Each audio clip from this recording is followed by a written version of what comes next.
Olá, amigo promessista! Olá, amigo da Escola Bíblica! Seja bem-vindo ao programa Escola Bíblica Especial. Obrigado pela sua audiência. Meu nome é Arildo e eu estarei aqui com você pelos próximos minutos. Nós vamos estudar a Palavra de Deus para aprender um pouco mais sobre as questões inquietantes sobre o futuro, sobre o fim dos tempos, o fim de todas as coisas. O que a Bíblia fala para a gente, para renovar a esperança do nosso coração, do seu coração aí na sua casa, onde você estiver agora. Nós vamos ser despertados aqui nessa palavra de hoje, nesse estudo de hoje e aprender muito com o nosso convidado. Que você, a partir de agora, já compartilhe o like, compartilhe este vídeo, dê o like neste vídeo aí e espalhe esta mensagem, espalhe este programa, este vídeo para os seus irmãos, para os seus amigos, tá bom? Vamos à vinheta e nós já vamos voltar para você descobrir quem é o convidado de hoje.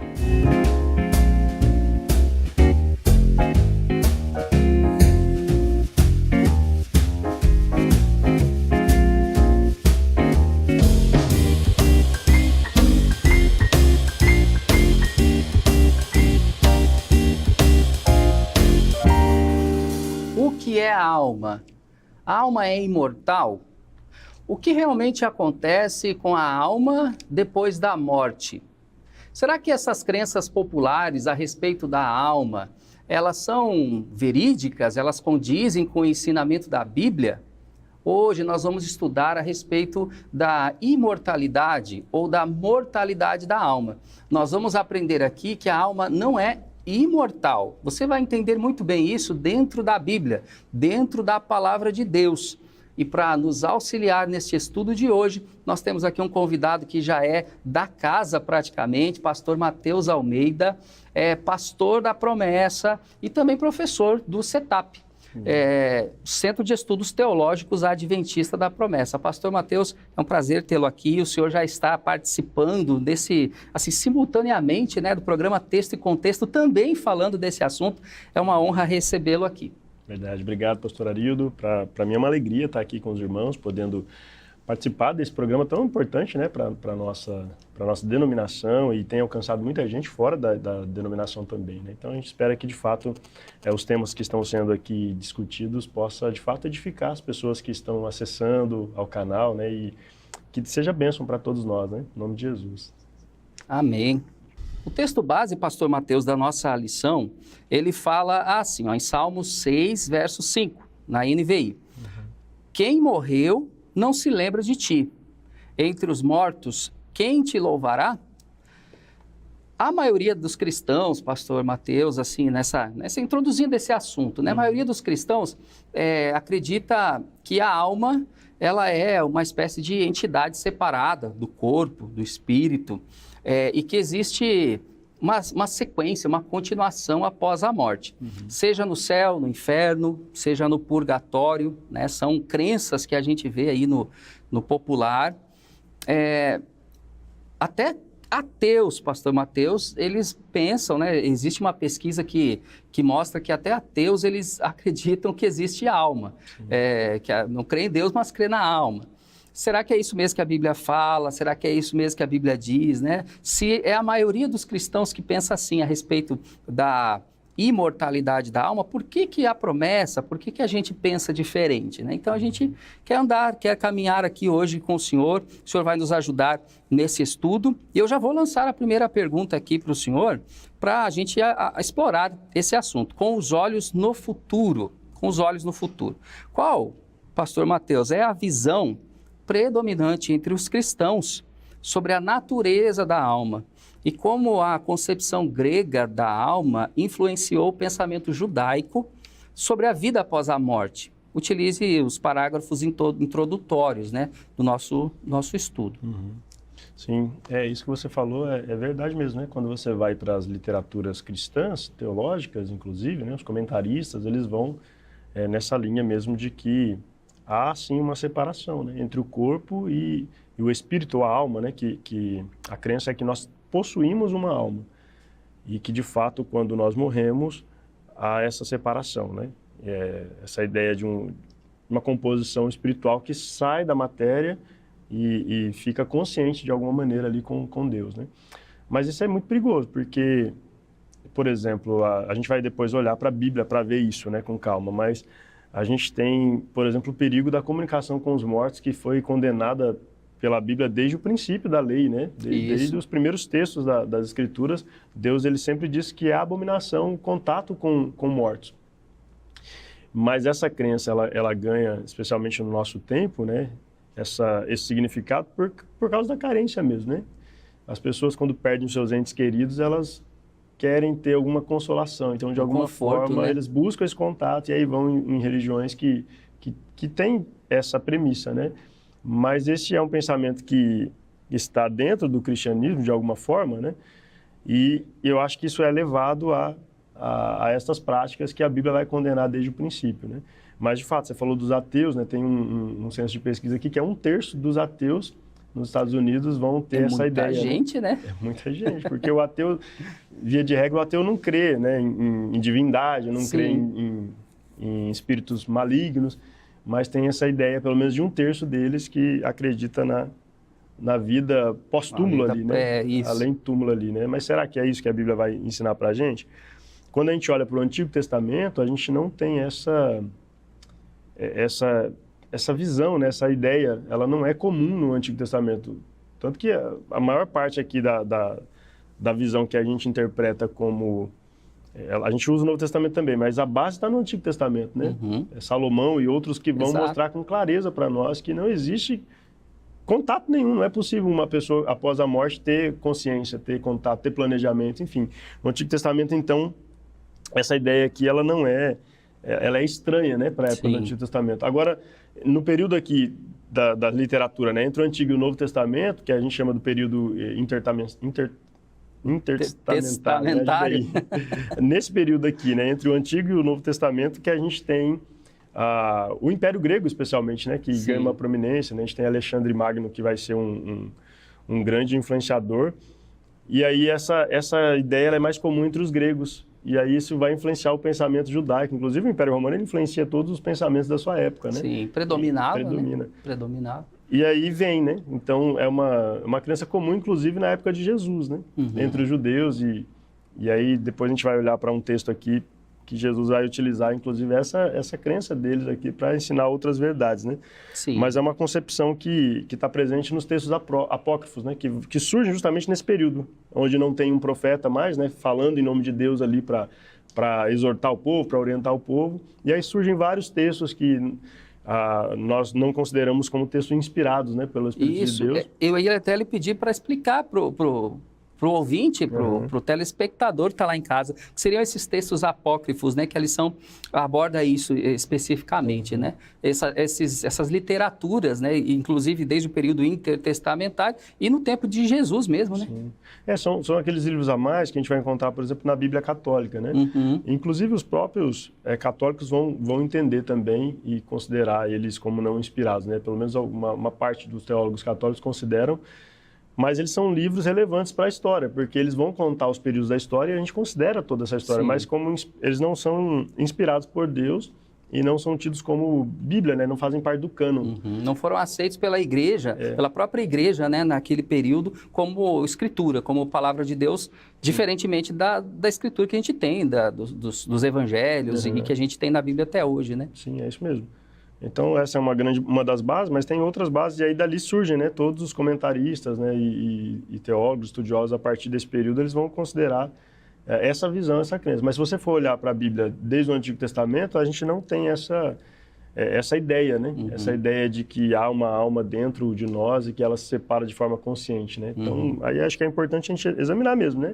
O que a Bíblia diz sobre isso e como o Novo Testamento ele vai complementar essa visão do Antigo Testamento, como que a gente interpreta isso, né? À luz das Escrituras mesmo, né? Perfeito. É uma crença relativamente moderna, digamos assim, né? Considerando o período todo da história que a gente conhece, que a gente tem registro, é uma crença relativamente moderna. Muito bem, a segunda pergunta vai esclarecer melhor ainda para a gente vai se aprofundar melhor nos textos bíblicos.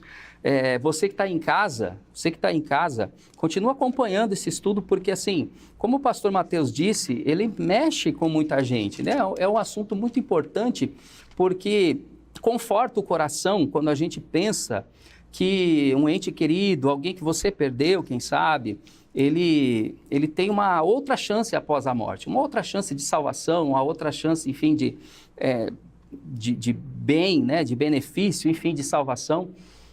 Às vezes a palavra ela pode parecer um pouco dura para a gente, mas ela é remédio para a nossa alma. Né, pastor Mateus? Sim. Essa palavra ela é remédio para a nossa alma. É melhor a gente entender bem o que diz o texto bíblico e mais para o final a gente vai trazer algumas aplicações mais práticas sobre esse tema, do que ficar assim, se iludindo, eu diria, sabe? Eu falo isso com amor, com respeito, né? Mas às vezes é isso que acontece, né? As pessoas criam várias crenças que não correspondem com a palavra, mas acaba sendo uma ilusão. E isso é triste, na verdade, né? Segunda questão, pastor Mateus, para a gente se aprofundar, leia Gênesis 2, verso 7 e responda: qual é o significado original da palavra alma no Antigo Testamento? Como ela é usada ao longo das Escrituras? Baseie-se nos textos bíblicos citados no item 1 da lição bíblica. Sim, eu queria ler o texto aqui, né, Gênesis 2, 7, porque logo nas primeiras páginas, né, das Escrituras a gente tem essa palavra aparecendo, né? E eu acho importante, né? Inclusive aqui na minha versão ele já traz diferente, né, de alma. Ele traz assim, olha, na NVI. Então o Senhor Deus formou o homem do pó da terra e soprou em suas narinas o fôlego de vida, e o homem se tornou um ser vivente. Algumas traduções trazem esse termo ser vivente por alma, né? E se tornou uma alma, né? Uma alma vivente. Mas o que é alma aqui nesse texto? O que Moisés, né, que é o autor, queria dizer com isso, ou o que Deus está querendo mostrar para a gente com a ideia de alma? Que alma não tem, pelo menos nesse texto, né, não tem nada a ver com essa ideia de separação, né? Um dos significados originais, a palavra que aparece aqui, ela é importante, a palavra hebraica é nefesh. E nefesh, ela tem esse sentido aqui, ou de respirar, né? Que pode ser traduzida por algo que toma alento, né? Enfim, isso a gente vai ver em outros textos da Bíblia. Mas eu gosto de uma explicação do Jonas Madureira, apesar de ele não acreditar, né, dessa forma, mas ele traz uma explicação do termo, né? E eu acho muito legal, porque a ideia de nefesh para ele é uma ideia de completude, que se a gente fosse traduzir literalmente a proposta, seria: Deus criou o homem para ser sede de Deus, o homem se tornou sede de Deus. Então, um dos significados de nefesh e o homem se torna sede de Deus. Então, alma ou ser vivente traz essa ideia que vai coadunar muito com aquela proposta de que há um vazio dentro do ser humano do tamanho de Deus, né? Sim. E que só Deus pode preencher. Então, por exemplo, quando o salmista canta lá, acho que é no Salmo 42, né? Minha alma tem sede de Deus, né? Minha alma anseia, assim como a corça anseia pelas águas, a minha alma anseia por Deus, tem sede de Deus. Aí traz essa proposta aqui com base no nefesh. Sim, anseia pela completude, isso, né? Porque não é só uma sede de algo assim, não, eu tenho sede da água e eu bebo a água. Sim. Mas aqui a ideia é que a gente não tem nada nesse mundo que possa satisfazer a nossa sede, porque nós não temos sede de Deus, simplesmente. Nós somos a própria sede de Deus, então nós só existimos em Deus. E eu acho que tem a ver, por exemplo, quando Paulo vai citar os poetas lá da Grécia, né, os poetas gregos, ele diz assim, ó, nele nós vivemos, nos movemos e existimos. Então essa é a ideia que está por trás aqui de nefesh, né? Então, nesse sentido, nós somos a vida, nós nos tornamos uma vida porque Deus soprou em nós o fôlego de vida. Sim. Então o que faz a gente viver é o oxigênio. E eu acho muito importante quando a gente faz essa consideração, porque quando você vai, não sei se como pastor você já teve a oportunidade de visitar um leito de UTI no hospital, né? Sim. É muito comum num leito de UTI a gente encontrar pessoas que estão respirando por aparelhos mecânicos, né? Mas ali, pelos médicos, já não há mais vida, né? O que está mantendo ele vivo é aquele oxigênio. Se você desliga aquele aparelho, logo os órgãos já começam a entrar em falência, né? Sim, sim. Então, o que mantém o ser humano vivo é o oxigênio, mesmo quando ele é artificial, né? Mesmo quando a respiração é artificial. Agora, você tira o oxigênio do ser humano, o que acontece com a vida? A vida cessa, né? Isso. Então, na linguagem bíblica, o espírito, que é traduzido por espírito, né, que seria esse fôlego de vida, esse oxigênio, ele volta para Deus e acabou a vida, né? Sim. E o corpo vai para a sepultura, né? Então, eu acho que essa aqui é o significado aqui de alma nada tem a ver com essa ideia de separar do corpo, né?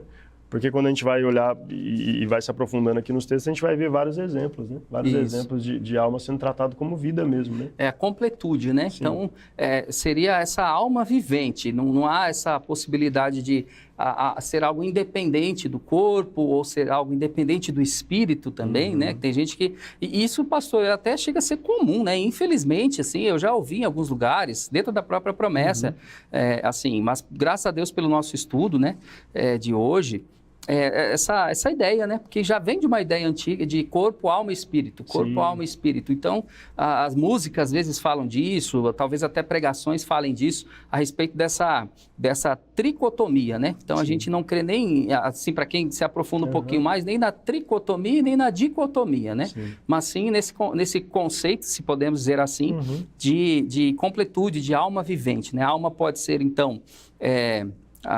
pode ser uma pessoa, e é interessante que a alma, eu não quero estar me adiantando aqui na questão, mas a alma até é dito na Bíblia para animais, né? Para seres viventes de modo geral. Então essa palavra nefesh que o senhor falou, ela também se refere a outros seres, né? Fora o próprio ser humano. Sim, então é essa completude de quando Deus conclui a obra, né, de criação do homem ali.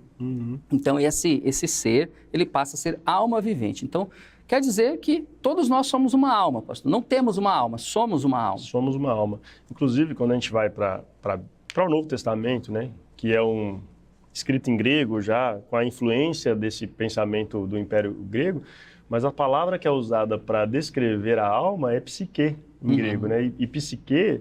Embora a gente usa hoje, da onde vem a palavra psicologia, né, é utilizado para tratar só o aspecto psicológico, eu acho que isso confunde um pouco também, né? Sim. Mas psique, no sentido original do idioma grego, significa vida. Também tem a ver com totalidade. Quando você fala, por exemplo, de corpo, alma e espírito, é um texto usado por Paulo aos Tessalonicenses, né? Paulo está falando de santidade ali. Ele está dizendo que a gente deve santificar o nosso corpo, a nossa alma e o nosso espírito. O que ele está dizendo? Não está dizendo que há uma tricotomia, né? Não é que o nosso corpo pode ser dividido em três. A gente não tem essa ideia na Bíblia, mas que a gente precisa santificar toda a nossa vida. Pedro fala, olha, sejam santos em toda a vossa maneira de viver. Então, a ideia aqui do texto é essa. Ezequiel, lá no Antigo Testamento, ainda vai dizer que a alma que pecar morrerá. Sim. Tem vários textos, né, na Bíblia dizendo que a alma, dependendo da tradução, né, que é traduzido por alma, a alma que ela engorda, né, ou dependendo do estado que ela tiver, ela pode definhar, né, ela emagrece. Mas não é a alma no sentido popular, né? Conhecido popularmente. É a vida, né? O corpo todo. Como que a alma que pode existir, ou poderia, dentro dessa teoria, fora do corpo, poderia passar por essas mudanças? Não é. Então, fala do próprio ser humano, né? Sim. Do próprio ser humano. Muito interessante, pastor. Muito bem. Faz a gente refletir bastante, né? Faz a gente refletir bastante. Terceira questão... A terceira questão vai explorar um pouquinho mais, pastor. Tem alguns textos, né, que são citados aqui, vou ser mais objetivo. Qual o destino do ser humano após a morte? Então, se alma é o ser vivente, é a alma vivente, né, somos nós. Nós não temos uma alma, mas nós somos uma alma. E essa questão de purgatório e essa questão de espíritos, enfim, vagando por aí, o que acontece então depois da morte? Qual é o destino do ser humano após a morte? O que a Bíblia fala? O que é Sheol? No Antigo Testamento, e Hades, né? O Hades no Novo Testamento.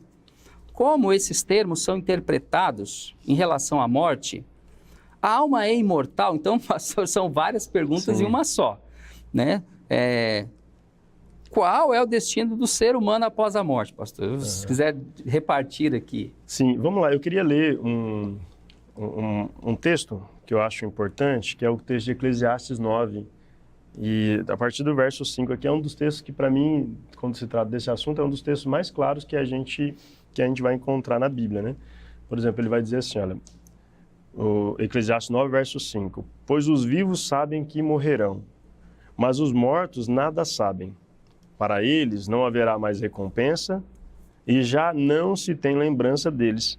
Para eles o amor, o ódio e a inveja há muito desapareceram. Nunca mais terão parte em nada do que acontece debaixo do sol. Aí ele fala para o leitor aqui fazer o que ele tem que fazer enquanto está vivo, né? Porque parece que, na compreensão dele, não é possível fazer isso depois da morte. Ele diz assim, olha, portanto, vá, coma com prazer a sua comida, beba o seu vinho de coração alegre, pois Deus já se agradou do que você faz. Esteja sempre vestido com roupas de festas, enfim. Aí no 10, olha o que ele diz.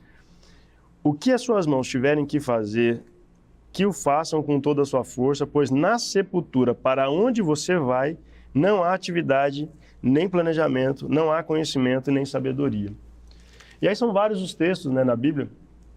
Por exemplo, como Moisés descreve que nós viemos do pó, a Bíblia diz que o ser humano foi formado do pó da terra e Deus soprou-lhes na narina o fôlego de vida e ele se tornou alma vivente.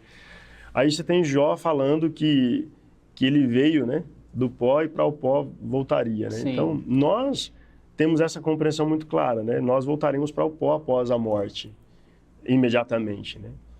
Então, Hades e Sheol são os termos originais, né, no hebraico e no grego, mas poderiam ser traduzidos por sepultura. Uhum. Há algumas versões que traduzem como inferno, né? Até a gente teve aula no seminário com o pastor Alessio de Dogmática e ele falava, né, que a origem da palavra inferno, ela sugere duas palavrinhas que significa lugar inferior. Então, aquilo que está inferior, né? Então, a sepultura é o lugar inferior aonde nós estamos, a terra. E é legal, né, para quem tem essa ideia de que o inferno é um lugar literal, nesse momento, com fogo e enxofre, ele cita o exemplo de Jonas, porque Jonas, quando estava no ventre do grande peixe, diz que ele clamou das profundezas do inferno. Isso. Mas ele está dentro da água, né? Como tá assim, no ventre do peixe. Então, cadê o fogo? É esse? Cadê o espírito maligno com tritão aqui? Porque essa ideia de purgatório, né, é uma ideia que surge no cristianismo, mas nessa ideia de uma segunda chance, né? E aí tem alguns que são tão maus que vão direto para o inferno, os que são bons vão para o céu, mas tem aqueles que, de alguma forma, dá para melhorar, né? Para alcançar uma segunda chance. E aí ele vai para nesse estado intermediário, né, que os teólogos chamam, ele ficaria ali num purgatório para aguardar uma segunda chance, uma segunda oportunidade. Né? Mas isso não tem respaldo bíblico, a gente não encontra respaldo bíblico. Esse texto mesmo de Eclesiastes deixa muito claro que não tem planejamento, não tem atividade, né, após a morte imediatamente. Talvez um dos textos que o pessoal cita aqui, né, a gente vai discutir daqui a pouco, né, que é o da parábola lá do rico Lázaro, né? Mas aqui, só nesse texto aqui que a gente já começa a pensar onde é o destino dos mortos. Imediatamente é a sepultura. Sim. Para a gente tentar ir respondendo as perguntas aqui, né?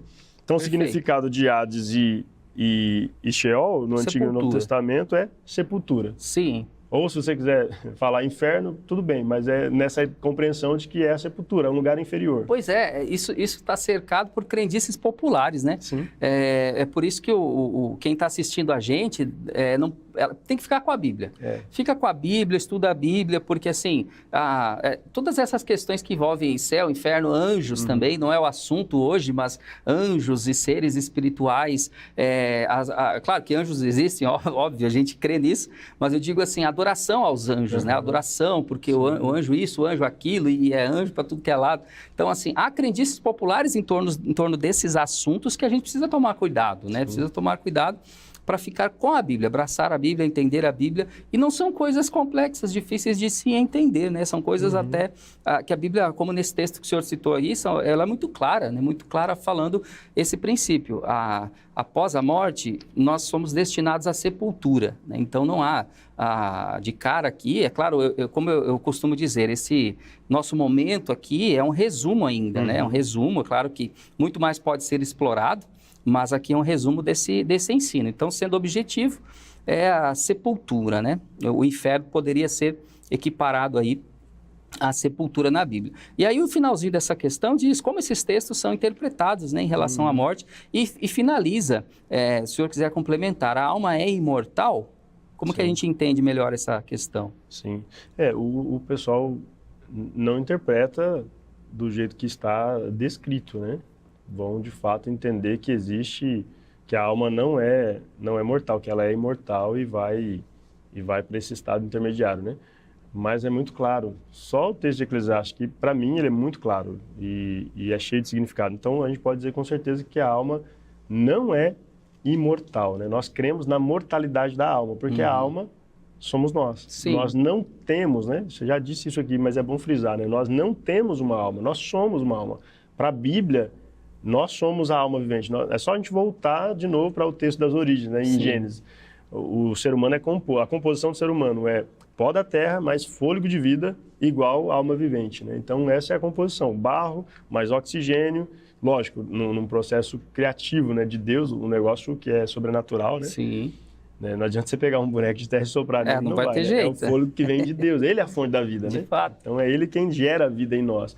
Mas a nossa composição é essa, barro mais fôlego de vida que vem de Deus igual alma vivente. Então nós não temos, mas somos uma alma vivente. Então nesse sentido, nós morremos, né? Por causa do pecado, nós padecemos e muitos dos nossos queridos vão morrer mesmo, né? Sim. Mas para nós, que eu acho que é isso que nos dá esperança, né? A morte é comparada com um sono, porque nós queremos a ressurreição, né? Que é o que a gente vai depois destrinchar aqui sobre a nossa esperança escatológica. Nós cremos na ressurreição dos mortos. E quando Jesus voltar, todos aqueles que estiverem dormindo no Senhor, ou seja, estiverem guardados pelo Senhor, vão ressuscitar para uma nova vida ou para a vida eterna, né? Melhor Sim. dizendo. Se a gente cresce, né, nessas questões, que existiria uma vida após a morte, né, ou algum tipo de permanência após a morte, é daí que vem essas outras crenças, como o purgatório, né? Muito conhecida e muito utilizada, inclusive, por alguns grupos, né? É como se houvesse, pastor, a possibilidade de uma pessoa ter uma segunda chance, né? Sim. Então, assim, essa é a problemática, né, ao meu ver, né? Uma das problemáticas. A gente está esclarecendo aqui o que a Bíblia diz, mas existem muitas implicações a respeito disso. E uma delas é a pessoa, por exemplo, fazer o que quiser da sua vida. Ela faz tudo errado, mas ela acredita que a partir da morte, enfim, que ela vai para a sepultura, ela pode ter uma segunda chance, ter uma oportunidade. Há pessoas, pastor Mateus, que oram pelos mortos, né? De certa maneira, eu tendo a compreender, sabe? A compreender o sofrimento de uma pessoa que acaba de perder um ente querido e está orando após a morte. Mas o que a Bíblia esclarece é que não é por aí, né? Por exemplo, né, uma doutrina que é criada a partir disso é a extrema unção. Sim. Nós não cremos em extrema unção. Quando a gente vai para a Bíblia, a unção bíblica é para cura. A extrema unção é uma doutrina criada para a morte. Então você já ora para preparar a pessoa para a morte. Depois que ela morre, tem a missa do sétimo dia, que é para encomendar a alma dela para os céus, né, para Deus. Mas não tem respaldo bíblico para essas práticas, né? A unção é para cura. Nós cremos que Deus pode curar e a unção representa a ação do Espírito Santo, por exemplo, né? Mas tem um texto na Bíblia que a gente se utiliza muito para falar justamente dessa questão de que não há segunda chance, que é o texto de Hebreus 9 e 27, né? Os promessistas gostam muito desse versículo. Você que está nos acompanhando que não é promessista, né? Ou que tem dúvida, leia Hebreus 9, 27. Eu queria ler aqui, pastora, se o senhor permitir. Por favor. Diz assim, olha, da mesma forma, como o homem está destinado a morrer uma só vez e depois disso enfrentar o juízo, aí ele continua falando, assim também Cristo foi oferecido em sacrifício uma única vez para tirar os pecados de muitos. E aparecerá a segunda vez, não para tirar o pecado, mas para trazer a salvação aos que o aguardam. Então aqui você tem quem está vivo aguardando Jesus e quem está morto aguardando, mas dormindo, né? Nessa linguagem simbólica do Novo Testamento, o sono dos justos, né? Mas quando ele vier. Mas o que o texto destaca aqui é que há uma só morte, né? A destinação é uma só morte. A segunda morte, que é descrita em Apocalipse, já é a morte para o juízo. Aí eu acho que ao longo da série de lições a gente vai falar sobre as ressurreições, né? Mas só para a gente resumir aqui, a ideia é essa, né? Quando você morre, o juízo já está dado. Assim que você morre, você já tem a sentença dada se você é salvo ou não. Então não há oportunidade mais de se salvar, de haver salvação, né? E aí, essa doutrina, por exemplo, do purgatório, né? Da alma intermediária que pode alcançar uma redenção pós-morte, ela não faz sentido. Mas é um risco que se corre interpretar dessa forma por causa disso que você falou, né? Dessa ideia de que há vida, né? Sim. E aí surgem outras séries de doutrinas que não são bíblicas, né? Sim. Sim, e é levando as pessoas à perdição, porque se você segue crendo dessa forma, né, daqui a pouco, enfim, como eu disse, ou você mesmo segue a sua vida achando que vai ter uma chance depois e se perde, Ou você pensa que um familiar seu terá outra chance, você não fala de Jesus para ele, não prega para ele, não fala do amor de Cristo, do sacrifício de Jesus por ele, enfim, todo o evangelho você não prega para ele, porque pensa, não, isso aí está tranquilo. Enfim, porque dentro do cristianismo existem essas crenças, né? Não precisa se dedicar tanto agora, né? Já que eu posso ter uma segunda chance. Né? Isso. Então traz muitos problemas, né? E problemas assim realmente sérios para a vida de muita gente. Verdade. A quarta, pastor, diz assim: os mortos estão em um estado de consciência? É uma pergunta. Os mortos estão em estado de consciência, para frisar mais ainda, porque se essa alma vivente, ela está na sepultura e ela como que dorme, a consciência, há um estado, há alguma forma de comunicação, porque muitas pessoas procuram a comunicação, né, com os mortos. Como devemos interpretar os textos citados para apoiar a ideia de que a alma dos crentes vai para o céu após a morte? Então, tem alguns textos, né, que trazem aqui, que a gente pode explorar aqui como exemplo. O senhor já deu uma pincelada antes, mas pode explicar para a gente sobre esses textos aí. Sim, eu acho que a gente frisa aqui, né, que não há consciência após a morte. Os salvos não estão vivos no céu, aqueles que já partiram. Nós não cremos nessa visão, né, de que eles estão vivos, porque onde eles estão, de alguma forma, eles deveriam estar com Deus, acompanhando, assistindo o que acontece aqui na Terra. E nem os ímpios estão no inferno, né, no inferno literal, vivos também sendo torturados, né, como alguns acreditam, e nem num purgatório, né, que seria aí um meio termo, né, para tentar promover novas obras, enfim. A gente não acredita nisso. E, mais uma vez, eu vou lembrar aqui o texto de Eclesiastes 9:5. Os mortos nada sabem. É isso que o texto diz pra gente. Então, se eles não sabem nada, não tem como ter consciência, né? Deixa eu lhe fazer uma pergunta, pastor. Não estava no script, mas só para o senhor explicar um pouquinho para a gente, então, o que seriam essas aparições? O que a gente compreende, assim, que poderia ser essas aparições, ou a própria comunicação, né? Porque há pessoas que acreditam, não, mas eu falei com minha avó, eu falei, enfim, eu de alguma forma, assim, era a própria voz dele.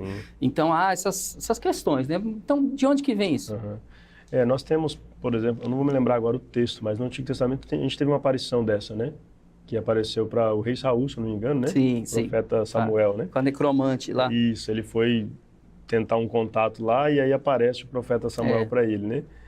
Mas você vai perceber pelo próprio desfecho do texto que não era Samuel. Era um espírito maligno, né? Que estava ali de alguma forma. E aí a Bíblia vai condenar veementemente o contato com mortos, justamente por isso, né?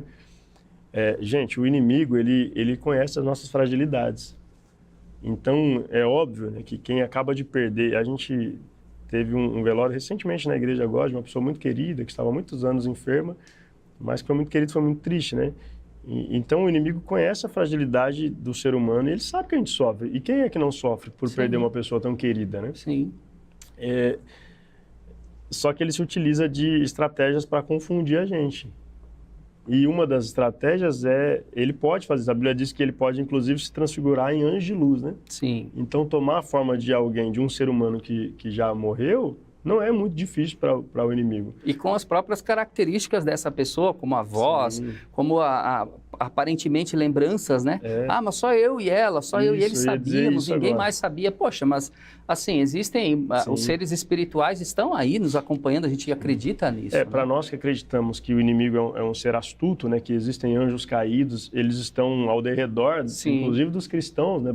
Procurando uma brecha para lançar os seus dardos, né? Inflamados. Eles estão vendo e acompanhando, sabem o que está acontecendo e eles têm acesso, né, a tudo que acontece à nossa volta. Eles não têm acesso à nossa mente e não têm acesso ao nosso futuro. Mas tudo que vem acontecendo ao longo dos anos, o inimigo ele está vendo. E ele está tentando mesmo. A Bíblia diz que ele está tentando achar uma brecha para devorar. Ele é como um leão, né, que está bramando ali para tentar devorar alguém que vacilar. Então, por isso que a gente precisa ter um alerta e ter uma atenção. Sua pergunta é interessante, porque a gente... acredita que, nesse caso, são espíritos malignos, que se utiliza da vulnerabilidade, da fragilidade humana e vem numa proposta de consolo, né, de trazer de resolver alguma questão que ficou mal resolvida, mas isso para tentar trazer alívio, né? Por isso que a gente fala, irmãos, o que a gente tiver que fazer, e o texto fala isso, né? Faça em vida. Se tiver que valorizar alguém, valorize em vida, porque depois que for para o sepulcro, depois que for para a sepultura, não há mais obras. As pessoas que morrerem não vão mais ver, não vão mais ter condição de acessar aquilo. Então não adianta fazer homenagens após a morte. Tem até uma expressão que é flores em vida, né? A gente precisa dar flores em vida. Depois que morre, as flores elas vão só murchar. E é lógico que tem todo o significado e a gente entende que é importante, né, o momento do velório. Mas isso é muito mais para nós, para nos consolar, para consolar a família. Na verdade, é só para nós, né? Porque para quem já foi, não tem É uma sentido, boa reflexão, né? Uma boa reflexão. Não tem sentido para quem já foi. Sim. Então, a gente precisa fazer o que Salomão está dizendo aqui, né, em Eclesiastes. Fazer tudo que a gente puder fazer com a nossa força, com toda a nossa força, o melhor que a gente puder fazer agora. Porque depois a gente não vai ter mais chance. É o que o salmista está cantando aqui no texto base, né? Depois da morte, nós não temos mais como louvar o Senhor. Sim. Nosso louvor não vai mais ser ecoado, né? Agora, as obras que a gente fez em vida, sim, elas ficam como legado, né? E é isso que a gente procura ressaltar, por exemplo, no velório. É o que a gente fez no velório do nosso irmão. Ressaltar as obras que ele fez em vida. Porque elas, sim, trazem ensino. É o que acontece, por exemplo, com os mártires, né? Do Novo Testamento e da história da igreja. Essas o sangue deles se tornam, né, sementes, né? Enfim, sim. E por causa delas, muitos outros têm em Hebreus 11, né? E os heróis da fé, né? No Hebreus 12, são a grande nuvem de testemunha, né? Por causa de tudo que eles fizeram e sofreram por amor ao Evangelho de Jesus. Então, acho que esse é o ponto que a gente precisa considerar. Mas, respondendo a sua pergunta, é isso. Nós acreditamos que são espíritos malignos, sim, que se aproveitam da fragilidade humana e para enganar, porque o papel do inimigo é isso mesmo, ele engana, a Bíblia diz que ele engana desde o princípio, né? É que com isso ele afasta as pessoas da verdade, né? Ele afasta as pessoas da verdade, quanto mais longe da verdade, mais longe de Jesus, mais longe da salvação eterna. E mais cativas ficam, né? Prisioneiras mesmo da mentira. Ali, né? É mais fácil de emendar outras crenças, sim, né? Outras questões que vão afastando cada vez mais. Verdade. Inclusive sobre a maneira de viver. Você não precisa viver em santidade, por exemplo, porque você vai ter uma nova chance depois da morte. Sim, sim. Muito bem. Mas ainda a gente está aqui nessa quarta e tem esses exemplos bíblicos, né? Para a gente ainda falar aqui para quem está nos assistindo. O que você está achando desse estudo? Você está aprendendo com esse estudo, meu amado irmão, irmã aí da Escola Bíblica? Você gosta da Escola Bíblica, né? Gosta, que eu sei, porque a maioria que nos assiste é promessista. Eu sou promessista também, a gente gosta da Escola Bíblica, né, Pastor Mateus? Então, avançando aqui, ainda a segunda parte dessa questão de número 4, tem esses exemplos, tá? Enfim, o senhor vai explicar para a gente, tá? A parábola do rico e do Lázaro e outro texto principal aqui que a lição cita. Como que a gente entende essa ideia, essas crenças que as pessoas acham que esses textos dizem, mas na verdade não dizem? Sim. A gente tem 3 textos, basicamente, né, que são utilizados aqui. Pelo menos 3 textos principais para defender que a alma do crente vai para o céu quando morre, né? Por exemplo, aqui a parábola do rico e do Lázaro, que está lá em Lucas 16, 19 a 31, que a gente não vai ler por ser extenso, né? Mas o que esse texto significa? A ideia aqui da parábola é que tem o rico, que não tem nome, né? E o Lázaro. Acho que, de premissa, o que a gente precisa entender é que quando o texto é uma parábola, ele não é literal, né? Mas ela é baseada numa crença popular que acontece ali entre os judeus, por causa da influência grega, inclusive. Então, Jesus se utiliza dessa crença e ele vai contar essa parábola. Eles acreditavam, os judeus da época de Jesus acreditavam que a pessoa, quando morria, ia direto para o céu. Só que aqui tinha uma crença que o pessoal utiliza, inclusive, para usar, que eu acho muito perigosa também, porque quem está indo para o céu aqui é o pobre. O rico está no inferno e aqui tem uma conversa. Então, aí você já vê alguma... se a parábola é literal, então a gente já entende que, primeiro, paraíso e inferno são um do lado do outro. Tão perto que é possível comunicar. Quem está ali no inferno e quem está no céu conseguem trocar ideias, né? Que é o que está acontecendo aqui com o Lázaro, que é pobre, e com o homem rico da parábola. Então, o seio de Abraão também seria literal, né? Porque o homem pobre está ali. E uma ideia que é colocada aqui é que o pobre vai direto para o céu. Não importa a sua fé, não importa a sua vida, a sua crença. Se você é pobre, o reino dos céus é dos pobres. Mas parece que não é isso, né? Por exemplo, talvez o pessoal se utiliza de uma bem-aventurança de Jesus. Bem-aventurados pobres em espírito, porque deles é o reino dos céus, né? Mas será que pobres em espírito significa não pobreza quer dizer pobre de literal? Dinheiro, né? Não é. Ali é aquele que entende que para a salvação ele não tem nada para oferecer mesmo. E reconhece que Jesus é o único que pode salvá-lo. Não há nada. Inclusive o rico, né? ele precisa se considerar pobre, espiritualmente falando, porque não tem nada para oferecer em troca da salvação, né, para barganhar.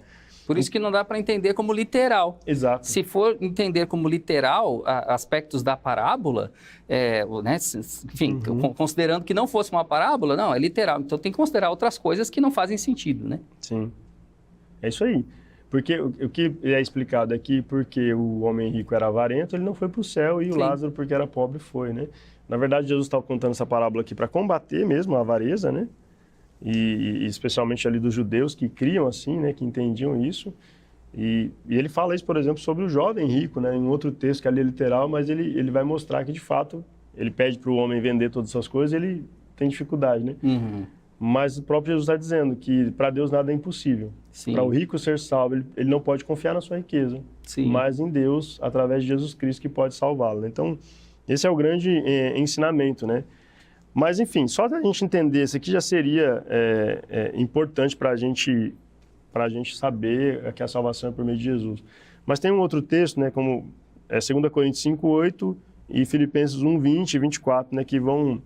Na verdade, quando Paulo fala aqui de que queria estar com Cristo, né, tão logo, né, o texto vai dizer isso, que ele queria estar com Cristo imediatamente, expressa, na verdade, o desejo de Paulo de estar com Cristo, mas não que ele estaria de fato, né? Sim. Não que ele estaria de fato, mas que ele quer de fato estar, e quando ele morre, como a gente disse que a morte é comparada a um sono, né, quando a gente dorme e tem uma boa noite de sono, a gente acorda, a noite passa muito rápido, né? Então você, já quando a noite é conturbada, você vê várias horas passando, né? Sim. O sono que a Bíblia compara a morte dos justos, é só ler 1 Tessalonicenses 4, aí, o finalzinho, né? Que a gente vai ver essa ideia de Paulo comparando a morte. Ele diz assim, olha, eu não quero que vocês sejam ignorantes a respeito dos que dormem. Porque aqueles que dormem no Senhor, quando Jesus vier, eles vão ressuscitar, né? Jesus vai trazê-los de volta, né? Mas esse sono aqui é uma noite de sono tranquila, que você dorme e no piscar de olhos você acorda e aí você nem viu, né? A noite passou. É interessante isso, né? Porque significa que a partir da morte, desse sepultamento dessa alma vivente, vamos dizer assim, né? Trazendo lá o início que a gente conversou, a pessoa ela já não tem mais consciência, ela já não tem mais comunicação com o mundo dos vivos, vamos dizer assim, ela está nesse sono profundo. E, portanto, não há forma de comunicar. Sim. Enfim, não faz sentido pensar que Paulo disse que queria estar com Cristo porque seria logo ali, né? No sentido assim de ele ir para o céu diretamente. Sim. Mas sim no sentido do seu anseio, né? Sim no sentido do quanto ele gostaria, porque você fecha os olhos, digamos, né? Ou quem falece, enfim, infelizmente, a morte por si só já é trágica, seja como for, com quem for, mas aí a pessoa falece. Para ela, né, é como se não tivesse o tempo passado, como o senhor falou, o tempo não passou. Dormiu e acordou, né? Dormiu e acordou. Então, nesse sentido, para Paulo morreu, Paulo está dormindo o sono dos justos e ele irá ressuscitar com Cristo, em Cristo, assim como todos os crentes salvos. Mas esse abrir de olhos, né, será como um tempo que não passou todo esse nada, já estamos 2000 anos depois. Mas para ele ou para essas pessoas que morreram, seja a época que for, é como se não houvesse, então, período intermediário. Né? O tempo, ele vai continuar e às vezes fica até mais difícil para quem está vivo, né? Para quem sofreu a perda, né? Mas aqui, eu queria ler o texto aqui do Paulo aos Coríntios, porque é um texto que a gente não souber interpretar, a gente ensina coisa errada mesmo, né? Sim. 5:8 de 2 Coríntios diz assim, temos, pois, confiança e preferimos estar ausentes do corpo e habitar com o Senhor, né? Então, Paulo está expressando o desejo de estar com o Senhor. Só que ele não estaria assim que estivesse ausente do corpo. Ele estaria quando Jesus voltasse. E esse corpo que ele está aqui agora é um corpo corruptível, mas quando Jesus voltar, esse corpo mesmo será revestido de incorruptibilidade. Ele vai dizer isso depois lá em 1 Coríntios 15, né? Aliás, ele disse isso antes, né, em 1 Coríntios 15, quando ele fala da ressurreição. Então, nós cremos na ressurreição do corpo e é um corpo que vai ser glorificado, transformado. Então, basicamente, que esses dois textos aqui, tanto de Coríntios quanto de Filipenses 1:20 a seguir, está ensinando para a gente que, embora nós ainda não tenhamos, né, ou os mortos, né, em Cristo Jesus, embora não tenham um corpo, o corpo glorificado da ressurreição, mas estão dormindo, né? mas eles estão aqui nessa expectativa, né? Sim, especial aqui com o Senhor, porque há uma proximidade, né, desse dia, porque isso para quem dormiu, vai ser imediatamente após acordar. Sim. Então, o texto não tem como, não faz sentido, né? Além da profundidade que a gente pode ir estudando o texto dos originais e tal, mas no que a gente já tem facilmente descrito na Bíblia, isso não é colocado, inclusive, como uma doutrina. É um relato de Paulo, do anseio de Paulo, mas isso não significa uma doutrina. Por exemplo, para quem é salvo, né? O texto de Romanos 8, o texto diz que nem a morte, nem a vida pode nos separar do amor de Deus que está em Cristo Jesus. Sim. Então, nada pode nos separar. Então, o que Paulo está expressando é isso. Um outro exemplo que é muito conhecido e citado é o texto lá do ladrão, né? Quando Jesus diz para ele que o ladrão que crê em Jesus, Jesus diz para ele que estaria hoje com ele no paraíso, né? E a gente sabe que não tem pontuação no idioma grego, né? Então o pessoal acaba colocando a pontuação ali e interpretando que ele estaria literalmente naquele dia, né?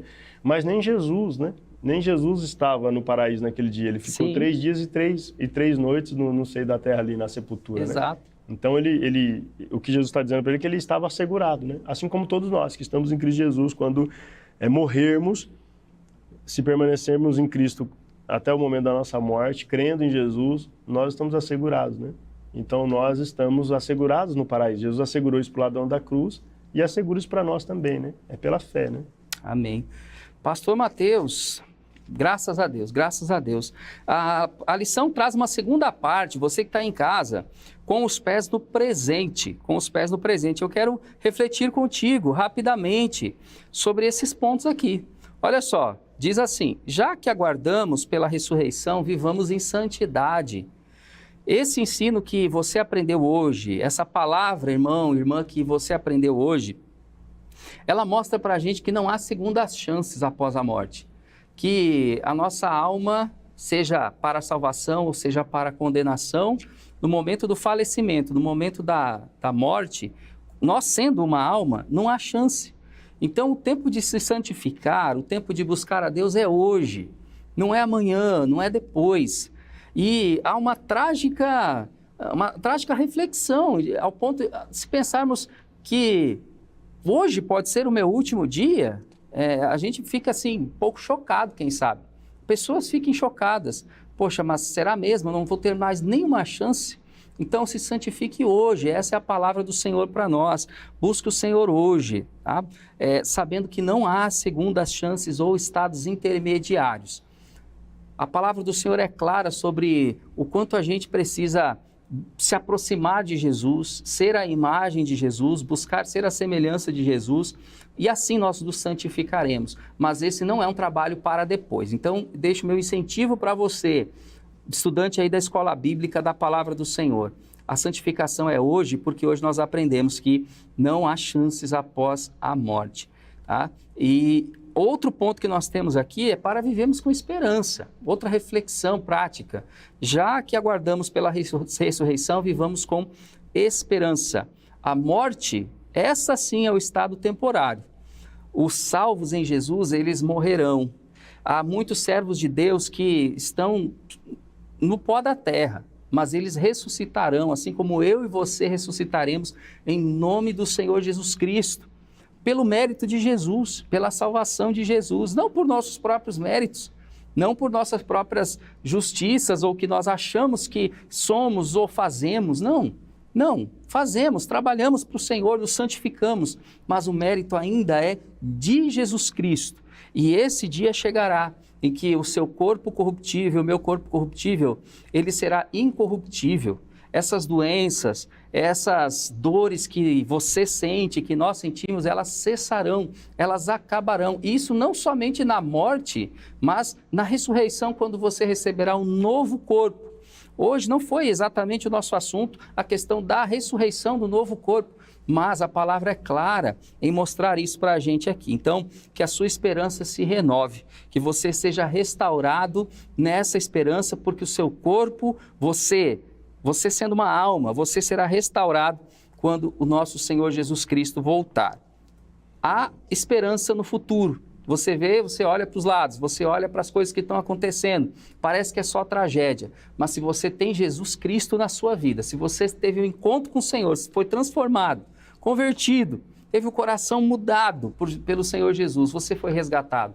E não importa o que aconteça com você, não importa onde você está agora, me assistindo, momento trágico, momento terrível que você esteja passando, não importa o que acontecer, se você está com Jesus, você será ressuscitado, você será restaurado e a morte não será um empecilho para você. Se agarre nessa fé, continue trabalhando, continue batalhando na sua santificação, pois o Senhor nos trará a recompensa.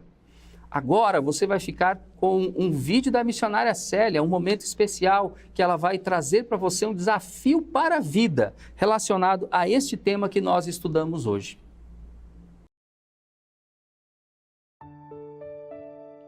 Olá pessoal, tudo bem? E aí, no estudo de hoje, aprendemos que a alma não é imortal. Ou será que ela é? Ou será que teremos uma segunda chance, praticando boas obras, fazendo coisas que talvez numa próxima vida, numa próxima encarnação, faça a diferença? Será que é isso?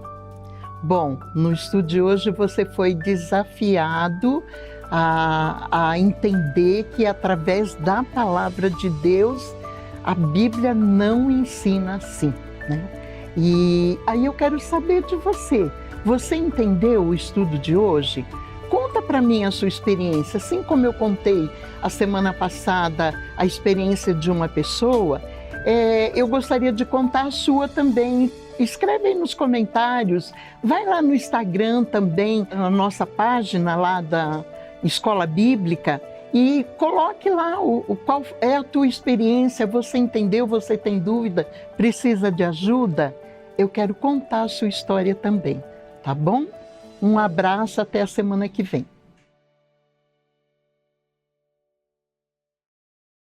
Pastor Mateus, muito obrigado pela sua presença aqui com a gente. Mais um estudo foi maravilhoso. Eu particularmente aprendi um pouco mais, os irmãos com certeza aprenderam mais e o senhor será bem-vindo, com certeza estará aqui, se Deus nos permitir, novamente num próximo estudo. Eu vou lhe pedir que o senhor faça uma oração, pode fazer aí as suas considerações finais, se o senhor desejar, fazer uma oração para a gente. Amém. Obrigado, pastor Arildo. Amém, meus irmãos, que Deus possa de fato continuar alimentando essa esperança no nosso coração, né? Que a gente tem uma vida de santidade hoje, mas porque a gente tem uma esperança no porvir, né? E ainda que a gente tenha os nossos queridos que faleceram, que se foram, mas aqueles que estão no Senhor, a gente vai novamente reencontrá-los, né? Pela graça de Deus. Então que essa esperança continue acendendo em nós o desejo de viver no presente para a glória de Deus, né? Vamos orar nesse sentido. Vamos orar pelo consolo do Espírito Santo, né? Para quem teve perdas recentes, né? Que Deus possa trazer graça em nome de Jesus. Verdade. Oremos. Senhor Jesus, obrigado, Senhor, pela oportunidade que nós temos de refletir sobre a Tua palavra, sobre a verdade das Escrituras que trazem clareza, liberdade. Senhor, se houver alguém aprisionado por crenças falsas, crenças que são contrárias ao que a Sua palavra diz, continue usando essa escola bíblica para trazer libertação, Senhor, para trazer transformação, renovação de entendimento, no nome de Jesus. E agora, Pai, eu aproveito a oportunidade para orar pelos nossos irmãos que estão enlutados por alguma perda, quem sabe pessoas que perderam seus queridos nesta semana. O Senhor é o Deus de toda a consolação. Ajude a gente, Senhor, a consolarmos uns aos outros com essas verdades que, quando o Senhor voltar, aqueles que dormiram no Senhor ressuscitarão para o encontro com o Senhor Jesus. Então ajude a gente, Pai, com relação ao destino dos mortos, a ter clareza e a ensinarmos uns aos outros também com a mensagem da esperança de viver nesse tempo com santidade para a glória de Jesus. Perdoa os nossos pecados, meu Deus, e use a gente, Senhor Jesus, para levar a mensagem da verdade em Cristo Jesus, aonde nós estivermos para a glória de Deus. Amém. Amém.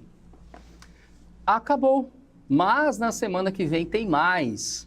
Nós vamos aqui estar novamente na TV Viva Promessa, na Escola Bíblica Especial. E o tema da próxima semana é o evento mais esperado. Nós vamos aprender sobre a volta de Jesus Cristo. Que Deus te abençoe, um abraço e até a próxima.